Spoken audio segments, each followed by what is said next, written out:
नमस्कार। 4C supreme law partners के इस नए कानूनी एपिसोड में मैं एडवोकेट डॉक्टर अजय कुमार पांडे आपका स्वागत करता हूं। इस बार मुकदमा बिहार से, बिहार की सरजमी से, जहां चुनावी माहौल गर्म है।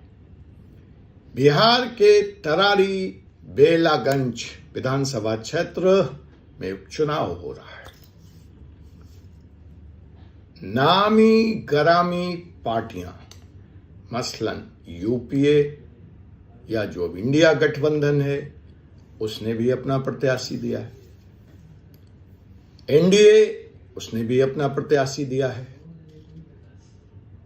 लेकिन जो नई बात है वह नई बात है प्रशांत किशोर पांडे की जन स्वराज पार्टी का उदय, उसका जन्म लेना और बिहार की पहली राजनीतिक दंगल में कूद जाना। चर्चाओं का बाजार गर्म है। बड़े दावों के साथ प्रशांत जी इस चुनाव में उतरे। बीड़ कुंवर सिंह की धरती तरारी विधानसभा, खासकर जिसकी चर्चा मैं आज के इस एपिसोड में आपसे करना चाहूंगा। उन्होंने कहा कि बिहार से एक ऐसे रन बांकुड़े हुए हैं लेफ्टिनेंट जनरल सिन्हा के बाद, जिन्होंने सेना में लेफ्टिनेंट जनरल पद पे भूमिका निभाई है।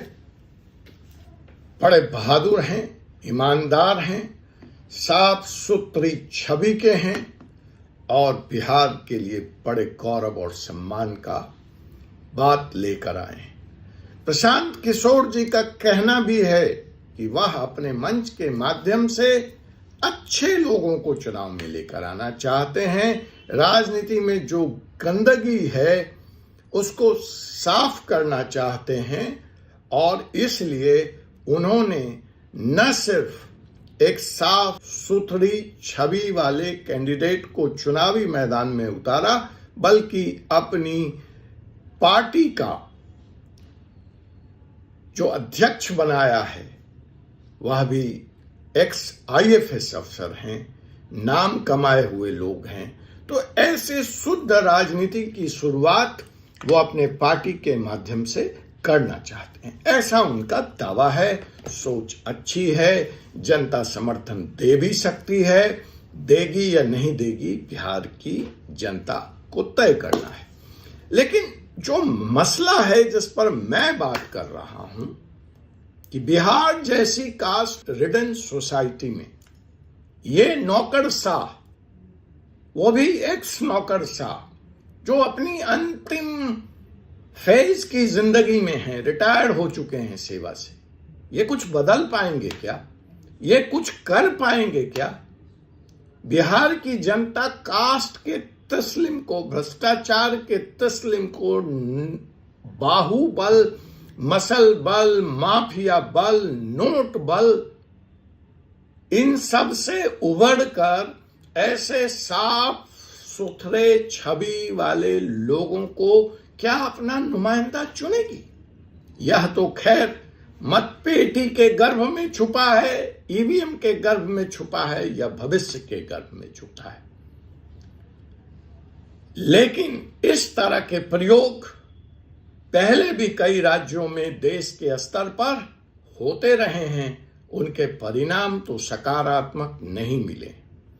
एक परिणाम, एक प्रयोग जो सफल है, केजरीवाल, आम आदमी पार्टी, उसका नतीजा आप सब लोग देख रहे हैं कि वो क्या कहकर सत्ता में आए थे और वो क्या कर रहे हैं। जहां तक मेरा व्यक्तिगत अनुभव है, इन एक्स नौकरशाह, इन एक्स फौजी से जो राजनीति में आते हैं, इनमें 3 या 4 बेसिक कमियां होती हैं। अभी बिहार ने भाजपा से भी बड़े बड़े, आपने देखा कैबिनेट सेक्रेटरी रैंक के आर के सिंह जी इसी आरा संसदीय क्षेत्र जिसका हिस्सा है तरारी विधानसभा क्षेत्र में प्रतिनिधित्व करते थे।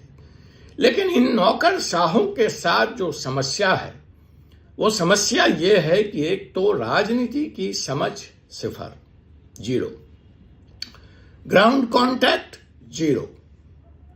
तीसरी बड़ी प्रॉब्लम कि जब ये नौकरशाही में होते हैं, जब ये बड़े पदों पे होते हैं तो इनका सर 7वें आसमान पर होता है। अगर उस वक्त इनसे पूछा जाए कि आपने बिहार के लिए या बिहार की जनता के लिए या आप जिस जाति विशेष से आते हैं उसी के लिए क्या किया, कुछ उपलब्धियां आप बता पाएंगे? जवाब सिफर। माननीय आर.के. सिंह जो सांसद थे, जो मंत्री भी रहे भाजपा सरकार में, मैं व्यक्तिगत तौर पर जानता हूं, एक तो इस क्षेत्र से वो नहीं थे, वो कहीं दूर मिथिलांचल के क्षेत्र से यहां पर पैराशूट की तरह ड्रॉप किए गए। दूसरी बात, बाबू साहब थे और जो आरा संसदीय क्षेत्र है वो बाबू साहबों का क्षेत्र, वीर कुंवर सिंह का क्षेत्र है, उसको महाराणा प्रताप के क्षेत्र के नाम से भी विख्यात है। तो इसलिए बाबू साहब होने के नाते बाबू साहब बहल कंस्टिट्यूएंसी में उनको प्रायोजित पैराशूट से जंप कराया गया। मोदी जी की हवा थी, बाबू साहब लोगों ने उनको वोट दे करके संसद में भेज दिया, साहब मंत्री भी बने। वो क्षेत्र को क्या मिला?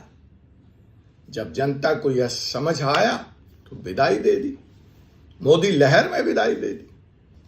अब वही प्रयोग, वही फॉर्मूला भाजपा का घिसा पिटा जन स्वराज वाले प्रशांत किशोर जी लेकर चल पड़े। खैर, उनकी राजनीति, उनकी पार्टी, बिहार की जनता यह तय करेगी। लेकिन कैंडिडेट की नाउमीदी, अनुभवहीनता तो मुझे समझ में आती है। मुझे समझ में नहीं आती प्रशांत किशोर जी की अनुभवहीनता। आप पार्टी के निर्माता हैं, फाउंडर हैं, आप इतने दिनों से पॉलिटिकल पार्टीज के साथ काम कर रहे हैं, आप दावा करते हैं मोदी जी को प्रधानमंत्री आपने बना दिया और भी तरह तरह के सफल चुनावी अभियानों को लीड करने का आपका दावा है, मीडिया में बड़ी हस्ती हैं, लेकिन अनुभव और ग्राउंड जीरो के नाम पर ऐसी भारी भड़कम गलती, बेसिक्स इनपुट्स नहीं पता है। और अब आप आरोप लगा रहे हैं चुनाव आयोग, कह रहे हैं ये चुनाव आयोग इज गवर्नमेंट सेंट्रिक, सत्ता का पक्ष लेती है, हमारे कैंडिडेट को का नॉमिनेशन ही स्वीकार नहीं किया।